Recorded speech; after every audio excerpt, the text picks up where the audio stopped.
locked up, imprisoned, shackled, in the slammer. I don't know what it's like to be in a prison cell, thankfully, but I can imagine it's not a whole lot of fun. I've never been in a prison cell, but I know what it's like to be locked up, and so do you. And maybe you remember those timeouts from when you were a kid, right? Where you were locked up, sent to your room, told to think about what you'd done. Or maybe you can remember when something that you love was locked up. Those goodies that were tucked away up high in a cupboard. And when I was growing up, we even had a guard pig. Not a real guard pig. I got to clarify that up here. But like an inanimate thing, okay? One of those deals where when you open up the cupboard and it sees the light, it starts to snorts and howls at you. So that if you're trying to sneak into the cupboard, busted. All right? The parents hear it, they come running, you try and get off the counter as fast as you can. That's no fun. We don't like to be restricted. We long for freedom, for access to what we love. We long for the constraints of this life to be released. No one wants to be locked up, which is why Jesus' words in Matthew 18 are so frightening. There's a lot of terrifying things in the Scriptures, right? There's the seven-headed beast described in Revelation. There's all the stories of people getting thrown into pits, Joseph and Jeremiah and Daniel. Worse, when you imagine being in their shoes and what that must have been like. But none of that compares to the word that Jesus speaks to you and to me at the end of this parable. So also will my heavenly Father do to you if you do not forgive your brother from your heart. You and I face the same challenge as the man from the parable. For it's inevitable. Either right now, there is someone that you can think of who has wounded you in some way. Or if not, give it some time. Inevitably, there will be someone who will hurt you, and you will face the same dilemma as this man. How will you respond? How will you deal with the hurt? We don't want to be locked up. We don't want to end in the pit. But let me back up and preface all this. Now, here at St. Peter and Paul, we're walking through the Lord's Prayer because we recognize that prayer is a difficult thing. It's a challenge. A prayer doesn't come easy to us. It's not what I would call natural, right? It's supernatural. But it's also essential. And it's essential because you and I are out of orbit, right? Now, we would know what happens if the moon were to be out of orbit, right? If the moon got out of orbit around the sun, the tides would get thrown off and there would be huge waves crashing on the earth. And temperatures would fluctuate, and eventually the moon itself would collide into things. It'd be disastrous. The same is true of our hearts. We were built a certain way. We were built for a relationship with God. We were built for our hearts and our minds and our wills to actually reflect the very heart and mind and will of God. And that leads to our freedom. But we get out of orbit. Prayer is the tool that recenters our heart around God. In prayer, we make God central again. And so we're looking not just at any prayer, but the prayer of prayers, the Lord's Prayer. And this week, we're on to the petition that really the entire Lord's Prayer rests upon. And if you've been here every week, you'll probably say, Pastor Kevin, every week you tell us that this petition is the most important petition of them all. And that's right, all right? They're all vital. But it really is difficult, particularly when it comes to this petition, to understate its importance or to overstate it. This is the only petition that when Jesus teaches the disciples in Matthew 6 to pray this prayer, it's the only one he comments on. We get our own Jesus commentary following it. And he tells us the same thing that we heard in Matthew 18, that if you forgive others, God will forgive you. But if you do not forgive others, God will not forgive you. Jesus echoes the same sentiment in Mark 11 and in Luke chapter 6 and 17. There's this radical connection between how we hold others and how God holds us. Our relationships with others actually impact our relationship with God, and vice versa. Thanks be to God. But that means even our relationships are going to impact our prayer life. So what about you? How is your prayer life going? Maybe a second follow-up question that we might not normally think of. Is there anyone locked up in your life? Jesus teaches us the reality of this connection in the parable of the unmerciful servant. There was a man who owed a lot of money, and so he was summoned into the king's quarters.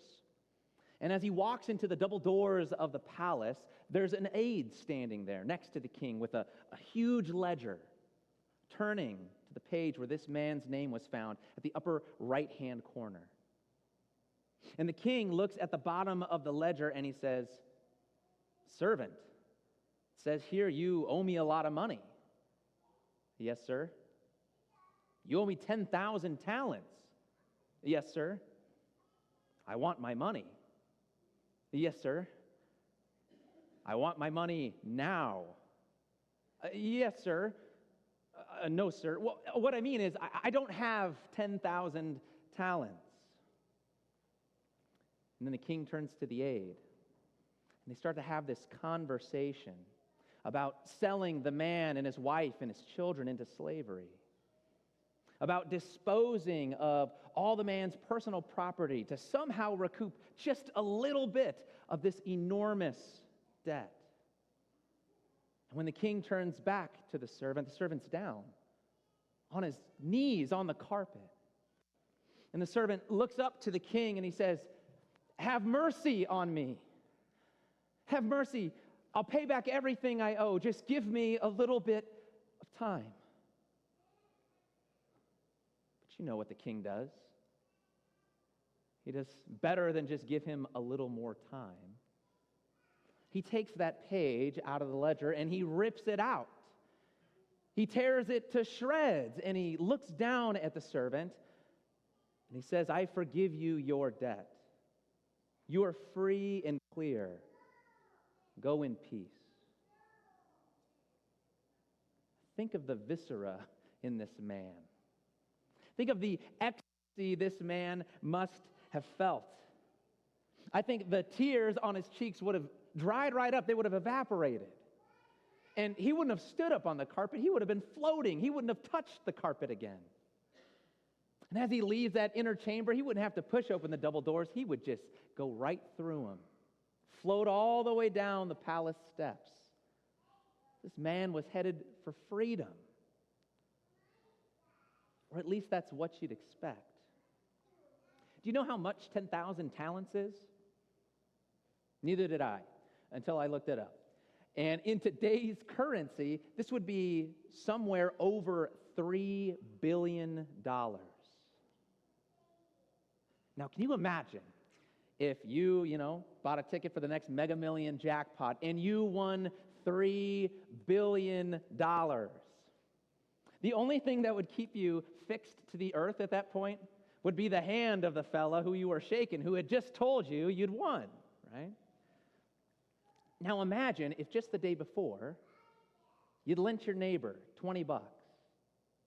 He was in a pinch and he needed some help, right? So you gave him $20. He said, I'll pay you back tomorrow. And now, it's the next day, and the neighbor's coming over to the house. He sees a commotion. Actually, he still sees you fixed in the air, holding onto the hand, right, with this goofy grin of unbelief plastered over your face, your eyes doing circles, right? Are you even going to remember that conversation with your neighbor? Are you going to remember that he owes you $20 after you just won $3 billion? Your whole life just took an unbelievable turn. So how can this fella, immediately after leaving the palace, go and find that fellow servant and put him in a chokehold? Over 100 denarii, that's $20. And yet, he's unwilling to let him go. He's got his fellow servant locked up. How is that possible? It's only possible if that servant actually hadn't received the gift. You see, this man had gone into the chambers of the king. He'd had a conversation with him. He'd talked to the king. He had a relationship with him. But he missed the king's heart. He couldn't see the cost of what the king had done for him. He didn't understand it. And give me a little time. I'll pay it back. $3 billion? Give me a break, right? Based on the average wage of someone living in Jesus' time, right, to pay back 10,000 talents would take you 125,000 years. And that's if there's no interest, all right? Even though the king had released this man from his debt, he walked out of that room without understanding it, without taking it to heart. So how could that servant hallow the name of that king? How could that servant treat others with the same heart as that king if he wasn't even able to see that heart? And the reality is he couldn't. He didn't. He couldn't forgive. Do you know that the word forgive means to release? The Greek word, aphiemi, its fundamental meaning means to let go or set free. That's what we're doing when we forgive someone. Instead of placing them in that chokehold, whether literally or figuratively, in our hearts, in our minds, in the words that we speak about that person to others. Instead of doing that, to forgive means we free them. But here's the irony. It's actually ourselves that we free. And there's no better example of this than when you confront someone who's done something to hurt you, and when you bring it up, they have no recollection that it even happened. That stings. But why does it sting? It stings because this whole time we've been in agony. We've been caged by our anger and our frustration. We've had the scene of whatever played out replaying in our heads over and over and over again. We've been stuck. We've been locked up because we haven't forgiven. We haven't released them, and so we haven't been freed ourselves. Unforgiveness is the poison that you drink, hoping that the other person will perish. But we don't need to keep others locked up, nor should we. We weren't built for that. We were built for freedom. And we've been given it because that servant who went through those double doors into the king's palace, well, that was us. There's a ledger that we owed the king. A page where your name and mine can be found on that top right corner. And we were brought before the king, and the king, he saw our name and he saw the ledger and he says, "You owe me a lot of money." Actually, if this number is right, this number is in the billions. And all of us in this room this morning must answer, "Yes, sir. You're right. And even if I worked 125,000 years, would not be able to pay this debt. I'm in up over my head. But you know what the king does with that page? Your page and mine? He takes it and he rips it out. He tears it into shreds, and he looks down at you and he says, I have forgiven your debt. You are free and clear. Go in peace.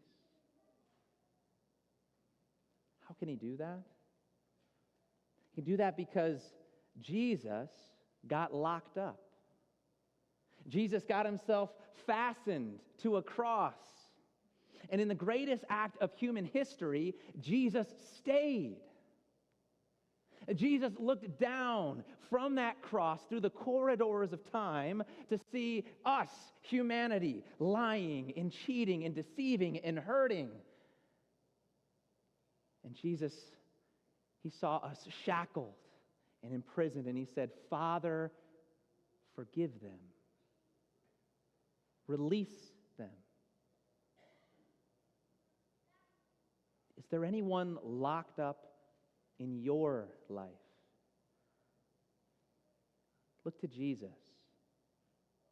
See what he's done for you. See what it cost him. And as you meditate on that, as you see that heart going there for you, you will start to feel those chains break loose. There's a reason this petition in the Lord's Prayer comes after we have remembered who God is, after we hallowed his name, because we need to be filled up from who he is and what he's done in order to pour out to those around us. So Lord, teach us. Teach us to pray. Teach us to remember your name and what you've done. Teach us to forgive others as you have forgiven us. Amen. I invite you to stand as we continue our worship by confessing our faith in the words of the Nicene Creed.